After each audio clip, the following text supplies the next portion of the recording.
So I had a pretty eventful day yesterday. Went live with my pre-launch page for my upcoming Indiegogo campaign.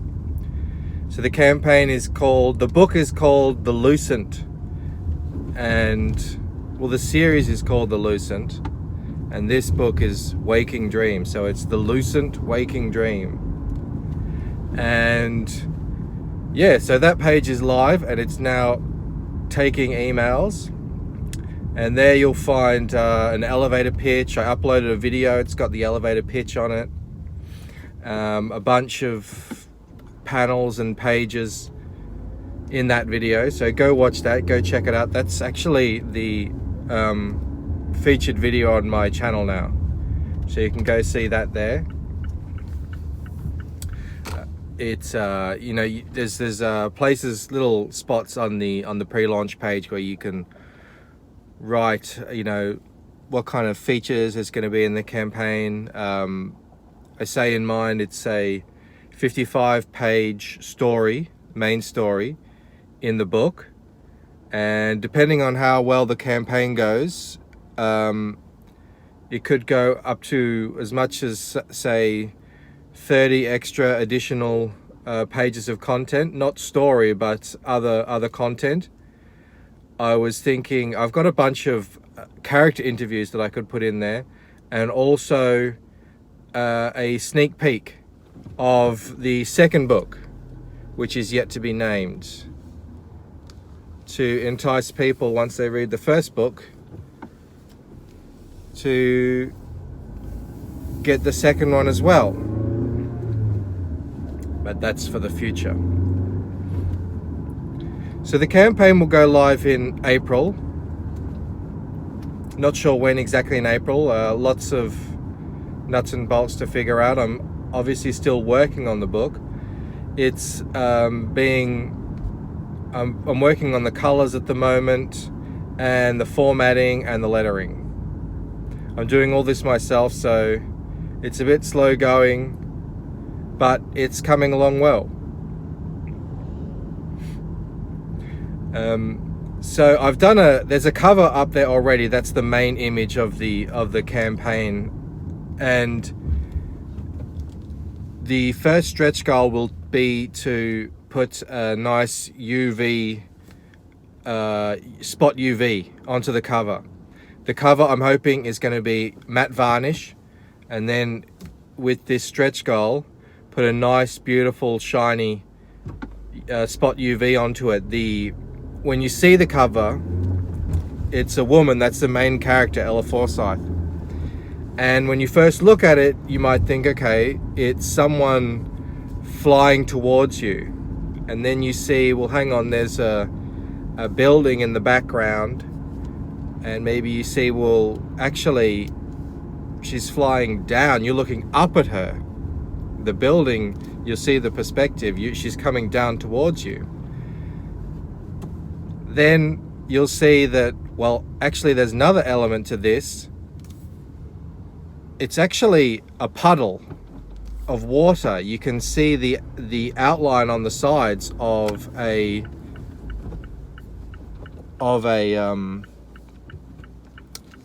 paving on the ground, and it's a puddle of water. So actually you're looking down,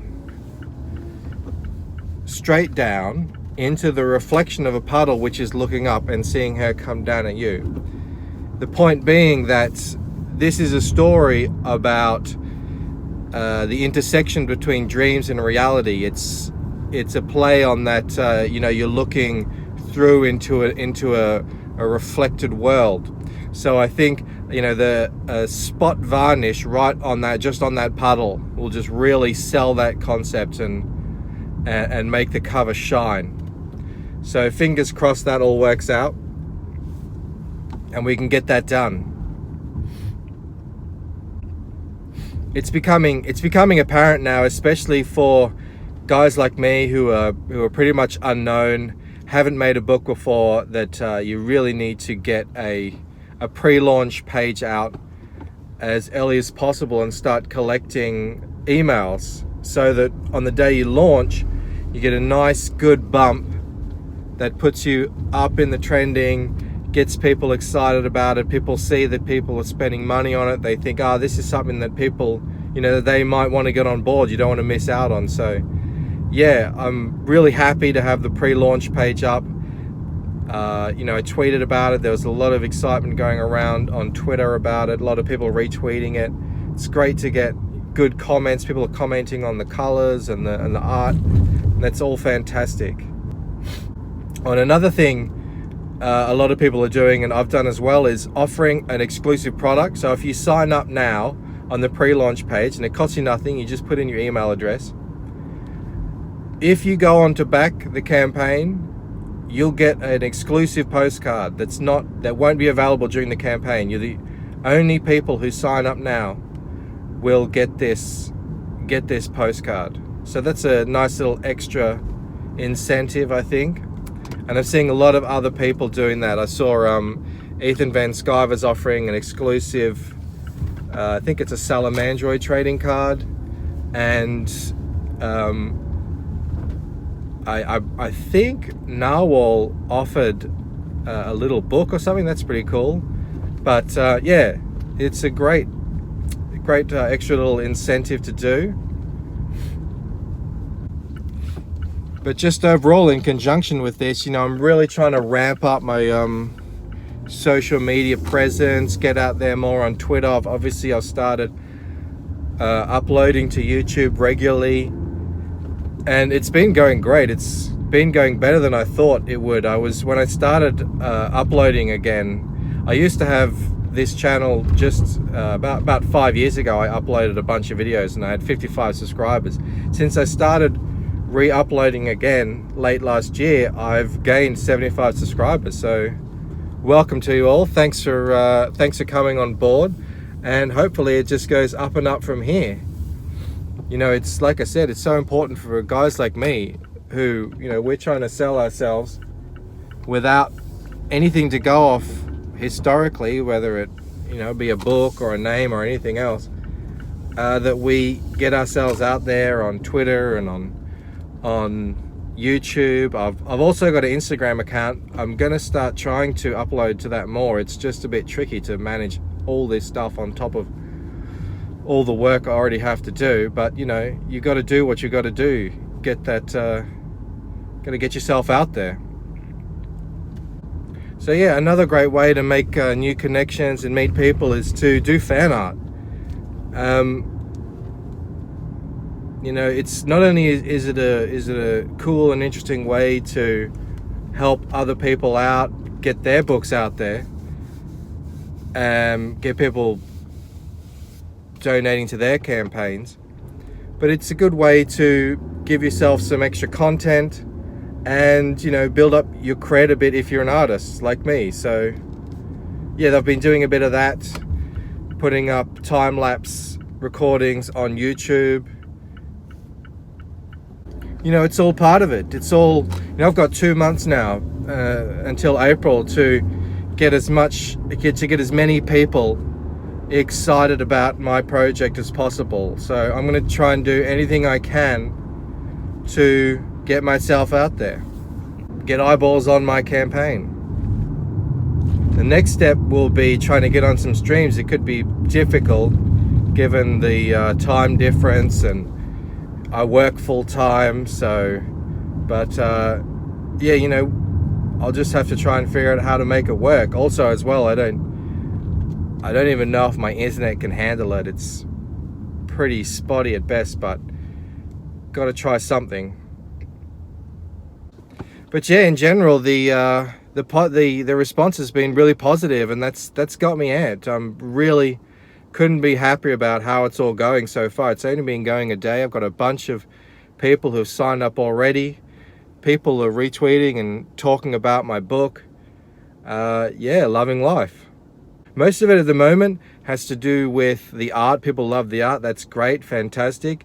Next step, I've got to somehow get people on board with the story. It's difficult for me, just because it's really been hard for me to describe what the Lucent is, in part because it it's a mystery. I like to keep the mystery going, so it's hard for me to explain too much about the story without giving too much away. It's the first in the series, so this Waking Dream is book 1. There's things I want to talk about that don't happen until book 2 and 3, but you know, I'm figuring it out, overcoming these hurdles, working on an elevator pitch, figuring out a way to really sell the story. You know, people who've read the Lucent really dig it. They say it's something unique, it's something special. Maybe I'll go back and look at what they've said about it and try and pull some things out of that to kind of use to sell the book, without ruining the mystery or revealing too much. But yeah, that's pretty much it. That's today's update. If you haven't yet, go to the pre-launch page. I'll leave a link in the description. Sign up to the mailing list, doesn't cost you anything, and yeah, get on board. All right, I'll see you tomorrow, hopefully. Cheers. Hi, I'm Michael Bancroft, writer and artist of the Lucent. Going on 5 years now, I've been passionately working on my magnum opus, a fantasy graphic novel that blurs the line between dreams and reality. My first book in the series, Waking Dream, introduces readers to the mysterious world of the Lucent, a place that on the surface looks not too dissimilar from the world you know, but where nothing is quite as it seems. It's a place where powerful enemies hide in plain sight, fighting ancient battles for control of the future. Here we meet Ella Forsyth, a young woman who by all accounts appears to be living a low-key life. But in her dreams, she's hiding a secret with the power to turn everything we know upside down. Sign up now to be notified by email when this campaign goes live, and you'll receive an exclusive postcard if you go on to back the book. For regular updates, follow me on Twitter at The Lucent Comic. Together, we can create something that's truly memorable. See you at launch.